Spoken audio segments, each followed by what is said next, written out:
VS-ന് ശേഷം ആ തരത്തിൽ ജനകീയ പിന്തുണ നേടിയിരിക്കുന്ന ഒരു നേതാവ്. അയ്യോ ഒരു മിനിറ്റ് സ്മൃതി പരുത്തിക്കാട് എന്തോ പറഞ്ഞു. VS-ന് ശേഷം ആരായിരിക്കും VS?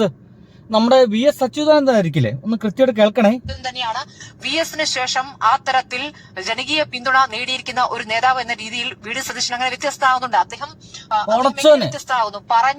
പറയുന്നതിലെ വ്യക്തത, പറയുന്നതിലെ സത്യസന്ധത എന്നതാണ് ആ നേതാവിനെ വ്യത്യസ്തനാക്കുന്നത്. ഇനി മറിച്ചാകുന്നെങ്കിൽ അദ്ദേഹം ഒരു സ്ഥാനത്തേക്ക് എത്തുമ്പോൾ മറിച്ചാവുന്നെങ്കിൽ അത് വ്യക്തമാകുന്നേ. താൻ പറയുന്നതിലെ സത്യസന്ധത എന്നതാണ് ആ നേതാവിനെ വ്യത്യസ്തനാക്കുന്നത്. നിന്റെ പടച്ചോനെ എന്താണ് ഈ പറയുന്നത്? എന്റെ പൊന്നു സ്മൃതി പരുത്തിക്കാട്, താങ്കൾ ഒരു നല്ല മാധ്യമ പ്രവർത്തകയാണ്. ദയവ് ചെയ്ത് ഒരു കാരണവശാലും VS അച്യുതാനന്ദനോട് നമ്മുടെ VD സതീശൻ എന്ന് പറയുന്ന മനുഷ്യനെ നിങ്ങൾ കമ്പയർ ചെയ്യാൻ പാടില്ല. ഒരംശം പോലും പാടില്ല. പറയുന്ന കാര്യങ്ങളിൽ വ്യക്തത, താങ്കൾക്ക് എന്ത് വ്യക്തതയാണുള്ളത്? പറയുന്നതിലെ സത്യസന്ധത എന്നതാണ് പറയുന്ന കാര്യങ്ങളിലെ വ്യക്തത, പറയുന്ന കാര്യങ്ങളിലെ സത്യസന്ധത. എന്നെ തേങ്ങാക്കോലയുള്ളത്.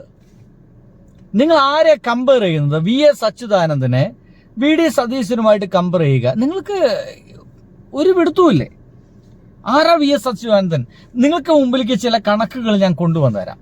1923 ഒക്ടോബർ 20 ആലപ്പുഴയിലെ പുന്നപ്രയിൽ നമ്മുടെ VS അച്യുതാനന്ദൻ ജനിക്കുന്നത്. ഇദ്ദേഹത്തിന്റെ ജീവിത സാഹചര്യം കൊണ്ട് 4ാം ക്ലാസ് വരെ മാത്രമേ ഇദ്ദേഹത്തിന് പഠിക്കാൻ സാധിച്ചിട്ടുള്ളൂ. VS അച്യുതാനന്ദൻ.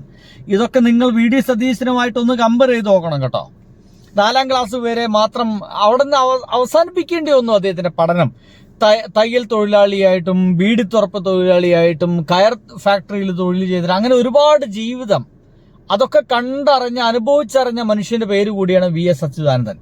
പിന്നീട് രാഷ്ട്രീയത്തിലേക്ക് ഇദ്ദേഹം പ്രവേശനം നടക്കുന്നു. P. കൃഷ്ണപിള്ളയുടെ സ്വാധീനത്തിൽ ഒരു ട്രേഡ് യൂണിയൻ പ്രവർത്തനങ്ങളിലൂടെയൊക്കെയാണ് അദ്ദേഹം രാഷ്ട്രീയത്തിലേക്ക് കടക്കുന്നത്. അദ്ദേഹത്തിന്റെ ശൈലി ഒരു പ്രസംഗ ശൈലിയൊക്കെ നീട്ടി വലിച്ചുള്ള പ്രസംഗ ശൈലിയാണ്. ഈ രാഷ്ട്രീയ പ്രവർത്തനത്തിന്റെ ഭാഗമായിട്ട് വയനാടും മറ്റൊക്കെ പോയിട്ട് അവിടുത്തെ സാധാരണക്കാരായിട്ടുള്ള ആളുകളുമായിട്ട് സംസാരിക്കുമ്പോഴേ ഇദ്ദേഹത്തിന് സ്പീഡുള്ള ശൈലിയൊന്നും പറ്റില്ല.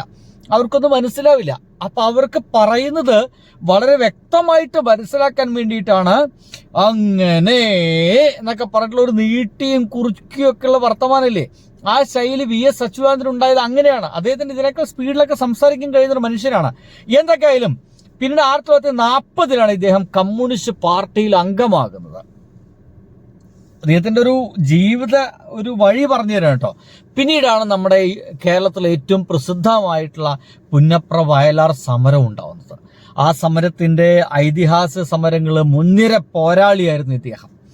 ഈ കാലഘട്ടങ്ങളിൽ പോലീസിന്റെ ക്രൂരമർദ്ദനങ്ങളെ കുറിച്ചിട്ട് ലോക്കപ്പിൽ വെച്ചിട്ട് VS അച്യുതാനന്ദന്റെ കാലിലേക്ക് ഈ തോക്കിന്റെ ബാനറ്റ് കൊണ്ട് കുത്തിയത്, ഈ പണ്ടത്തെ തോക്കിന്റെ ഈ തലപ്പത്ത് ഒരു കത്തിയൊക്കെ കാണാം. ഇപ്പോഴും പോലീസ് സ്റ്റേഷനിലൊക്കെ പോയി കഴിഞ്ഞാൽ കാവൽ നിൽക്കുന്ന പോലീസുകാരുടെ കയ്യിൽ അത്തരം ഒരു തോക്ക് കാണാം. അതിന്റെ ബയണറ്റ് കൊണ്ട് കുത്തിയ സംഭവമൊക്കെ ഭയങ്കര പ്രസിദ്ധമാണ്. പിന്നീട് ഏറെ കാലത്തിന് ശേഷം രാഷ്ട്രീയ പ്രവർത്തനം തുടരുക തന്നെ ചെയ്യുന്നു. നമ്മുടെ കേരളത്തിൽ അദ്ദേഹം മുഖ്യമന്ത്രിയാവുന്നുണ്ട്. 2006-2011 കേരളത്തിൽ 20ാമത്തെ മുഖ്യമന്ത്രിയായിരുന്നു നമ്മുടെ VS അച്യുതാനന്ദൻ. ഇങ്ങനെ ആ ഒരു കാലഘട്ടങ്ങളിൽ മുന്നാറിലെ കയ്യേറ്റം ഒഴിപ്പിക്കൽ, മാഫിയ വിരുദ്ധ പ്രവർത്തനങ്ങള്, സ്ത്രീ സുരക്ഷാ വിഷയങ്ങളിലൊക്കെ നമ്മുടെ VS അച്യുതാനന്ദൻ എടുത്ത ഒരു കർക്കശമായ നിലപാടുകളൊക്കെ പ്രസിദ്ധമാണ്. പ്രതിപക്ഷ നേതാവായിരിക്കുമ്പോഴും ഇദ്ദേഹം അതിശക്തമായി തന്നെയാണ് കേരളത്തിലൊക്കെ ഇടപെട്ടിട്ടുള്ളത്, പ്രവർത്തിച്ചിട്ടുള്ളത്. ഇങ്ങനെയൊക്കെയുള്ളൊരു കമ്മ്യൂണിസ്റ്റ് നേതാവിനെ ആരോടെ കമ്പയർ ചെയ്യുന്നേ? ആരോട്? തന്നെയാണ് VS-ന് ശേഷം ആ തരത്തിൽ ജനകീയ പിന്തുണ നേടിയിരിക്കുന്ന ഒരു നേതാവ് എന്ന രീതിയിൽ VD സതീശൻ അങ്ങനെ വ്യത്യസ്തമാകുന്നുണ്ട്. അദ്ദേഹം എങ്ങനെ വ്യത്യസ്തമാകുന്നു?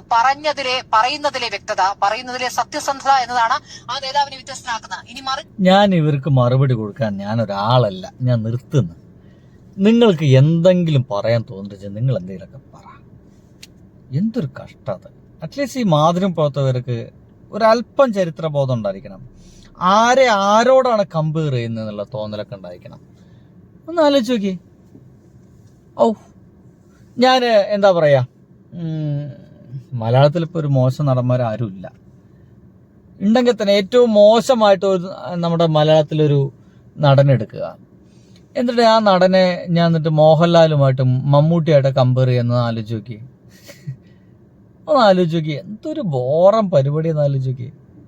അതേപോലെയുള്ള വർത്തമാനമുള്ള ഇവർ പറഞ്ഞുകൊണ്ടിരിക്കുന്നത്. എന്തൊക്കെയായാലും സുഹൃത്തുക്കളെ, നിങ്ങളൊപ്പം ഉണ്ടാകുമെന്നുള്ള പ്രതീക്ഷയോടെ ഞാൻ നിർത്തുകയാണ്. ബൈ.